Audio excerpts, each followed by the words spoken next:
and I'll end this with a question, so, and then we'll take some questions here for the few minutes we have.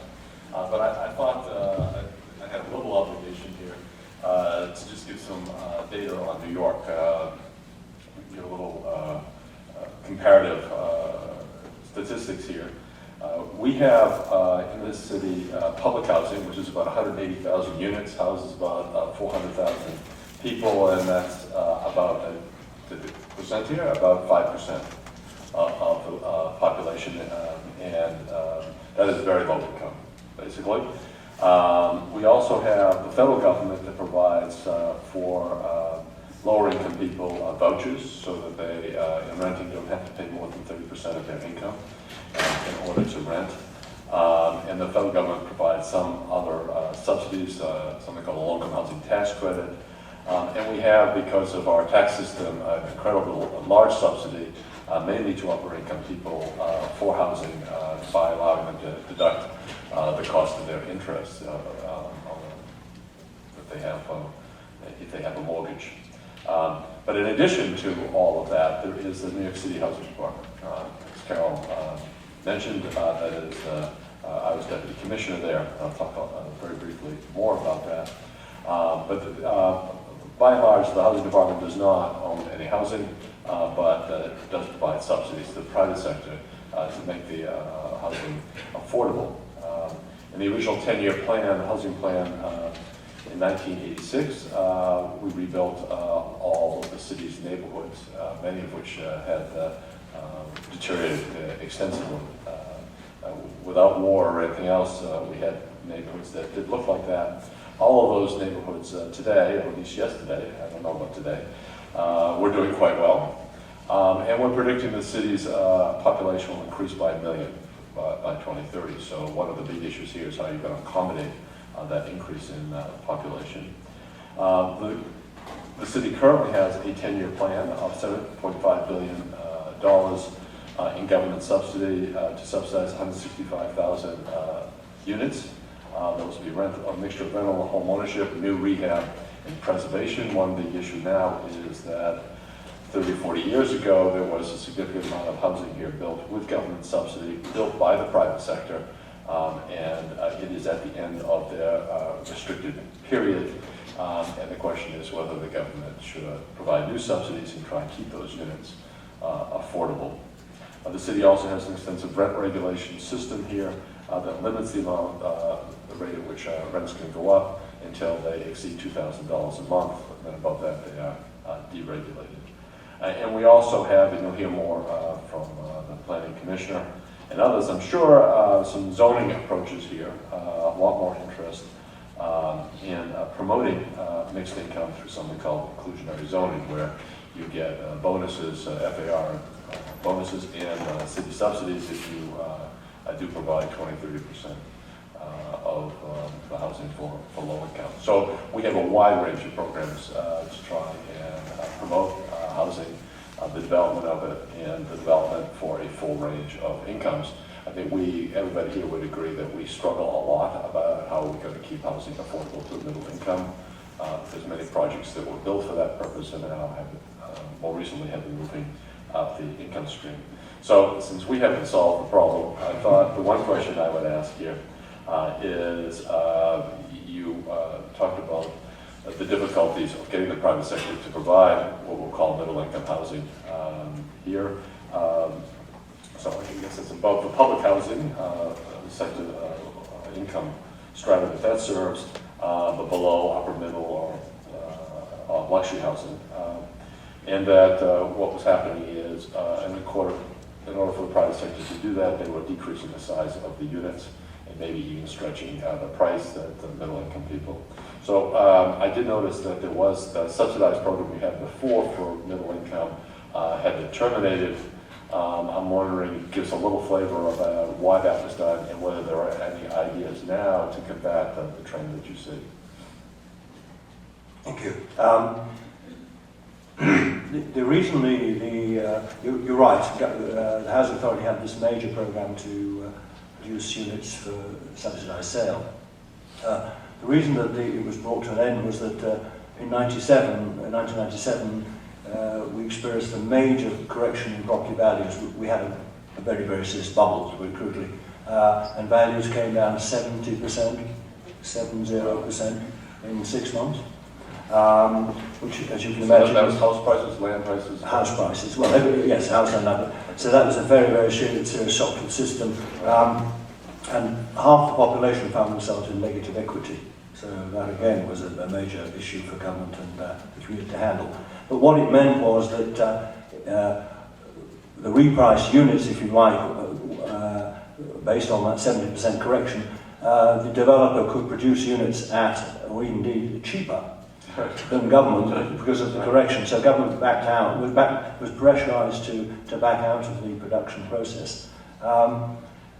Reality is that although the authority was is a very efficient authority, they couldn't compete with the private sector at those price levels. The private sector could do a better job in terms of quality, in terms of delivery, so that the authority was persuaded to stop building units for sale on a subsidy basis.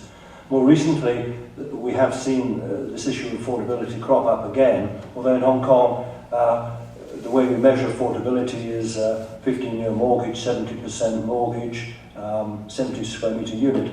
The level of affordability in Hong Kong is still deemed to be acceptable. It's about 37% of the family income is paid by way of mortgage. But there is a growing some pressure for government to get back into the market and to produce units which will be more affordable than anything the developers can produce. But there's not the pressure there that there was in the lead up to 97. In the lead up to 97, affordability went above 100%. So people were paying more, if you like, than their family income to pay the mortgage. All right. Perhaps we can open up to questions. Shall we do that ourselves here? Go ahead. I guess we have microphones on both sides here, so if people want to get in line or whatever. Are we on? My name is Alice LeBrie, and I came here especially today because of the subject. I would just like to say that I live in Harlem in what's called Esplanade Gardens. We are one of the few remaining Mitchell-Lama projects left in the city. Mark can explain what that is. We are built on the Harlem River, and we are built over the air rights of the MTA number 3 terminus. Those rights were purchased for $1 in 1967. And of course, as you can appreciate, the value of our middle income co-op has risen considerably. It is said that we're remaining middle income Mitchell-Lama because we are a huge voting bloc that the politicians would like to keep as a unit. We are 6 26-story buildings. And with Carol's permission, if you have time while you're in town, I'd like, would like very much to have you come and have a look at it. So that being said, I will now go on. I was wondering if you could sort of quote some of the prices of the subsidized housing, and are you experiencing any social problems like crime, things like that? As I said in my remarks, the Hong Kong people are largely very pragmatic, and to date we have not had the sort of social problems that have been experienced, if you like, in many Western countries in terms of high-rise living. That said, there is in some of the new towns, which, if you like, were built when Hong Kong was in growth mode and didn't have necessarily the planning and the thought given to them they should have done. We are experiencing some pressures there, particularly in terms of suicide, which is very unfortunate. A lot of family feuds, suicides, the sort of things that build up, if you like, from the pressure of living in a high-rise tower. So it is an issue in some cases. In terms of rents, and you have to, again, this is where you have to think in terms of the Hong Kong context, a family renting a public sector rental unit would probably pay about $200 US a month. $200 US a month. Now that, as I said, is 1/10, if you like, of what they were paying if they were in the private sector. So the element of subsidy is huge. And the great challenge for the community in Hong Kong is what do we do with these 700,000 units? We've tried to sell them to the sitting tenants, and that was fine when you were selling modern flats.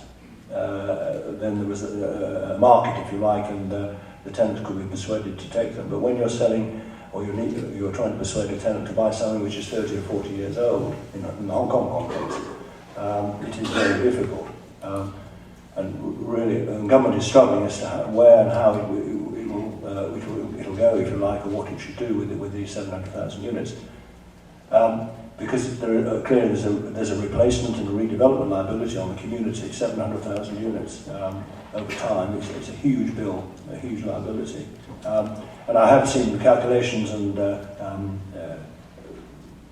examination of the problem done, which demonstrate that, in fact, it would pay the government to actually give these units to the individual owners. It would be cheaper in the long run to give the units to the individual owners rather than continue to have the liability for 700,000 homes.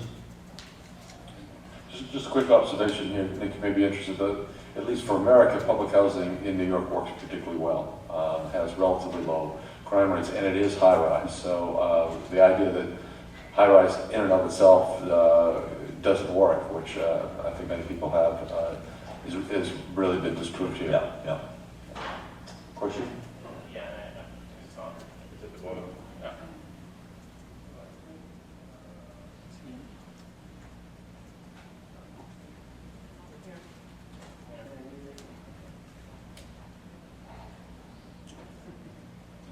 Go and try the one over there. My voice is getting louder. So I'm sorry if I'm repeating anything because I really just arrived, but the first question I really have about Hong Kong, especially as compared to New York, is what is the land use and the zoning process like there at all? Because seeing that kind of density, I think like one of the continuing reasons why New York has had such problems delivering on middle-income housing, especially as compared to the rest of the United States, is simply that we don't have the land, and therefore we would have to go vertical in order for developers to be able to supply that number of units. Sean Donovan, he once told me that we would need 250,000 units of market rate housing to begin to see the actual price levels come down. So we're always in this very low vacancy rate, which of course creates an enormous price pressure. Whereas it seems like Hong Kong is managing to supply the demand better. We have this very complex and really important land use process, but that often winds up reducing densities. A lot of downzonings throughout most neighborhoods in New York, and even in the areas where there's been upzonings, it's always compromised slightly, by community activism, for better or worse, and certainly many community planning principles which are being advocated and are, and therefore you could argue the quality of the development is better. So, that's a great question, but if I may, before Nick answers it, we should separate out the cost of land from the issue of whether vertical density works, because quite honestly, if the land only costs $1 and you can build 100 on it, it only costs 50 cents, 10 cents actually, whatever. I messed up the math. $1, right, in land value, land cost for each unit. So in fact, density can actually be built more cheaply, depending on how expensive the structure is itself. But you can spread the land cost over many more units. But let's ask the more basic question you did about zoning. Well, we have two base documents which control density in Hong Kong. One is the lease. And that, as I said, is granted by government. They are interested in maximising revenue, so they will grant the highest density they feel is that they can get away with, if I'm going to put it that way, or that they think is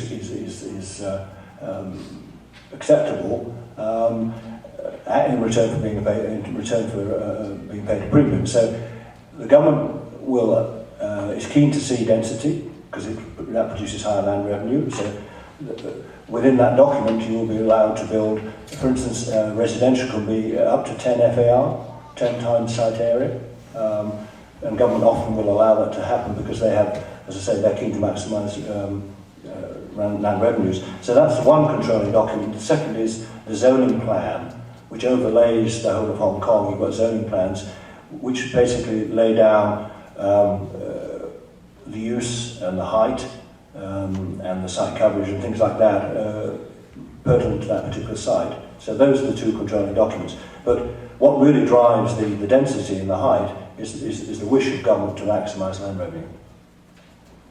Okay, I think we've reached the end of our time, so thank you, Karen.